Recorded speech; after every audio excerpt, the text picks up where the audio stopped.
Transformation of sentence যে কোনো class অথবা কম্পিটিটিভ এক্সামিনেশনের জন্য ডিগ্রি চেঞ্জ নাম্বার 1 সুপারলেটিভ থেকে কম্পারেটিভ। সুপারলেটিভ ডিগ্রিতে যদি ওয়ান অফ দ্য থাকে কম্পারেটিভ করার সময় দ্যান মোস্ট আদার, তাহলে দ্যান মোস্ট আদার থাকলে ওয়ান অফ দ্য। সুপারলেটিভ ডিগ্রিতে যদি the plus superlative form, adjective 3 মানে সুপারলেটিভ ফর্ম, তখন এখানে হবে দ্যান এনি আদার, তাহলে দ্যান এনি আদার থাকলে the plus superlative form. Of all সুপারলেটিভে থাকলে কম্পারেটিভ করার সময় দ্যান অল আদার, তাহলে দ্যান অল আদার থাকলে অফ অল।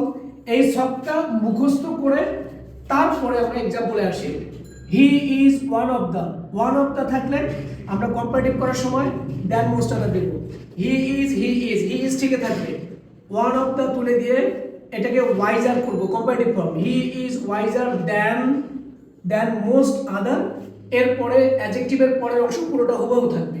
তার মানে ওয়ান অফ দ্য থাকলে দ্যান মোস্ট আদার, তাহলে দ্যান মোস্ট আদার থাকলে আবার ওয়ান অফ দ্য। এবার দ্বিতীয়টা দেখো, he is the wisest boy in the class. The শুধু দা থাকলে কি হবে, than any other.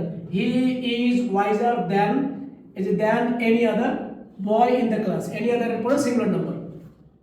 He is the wisest of all থাকলে দ্যান অল আদার।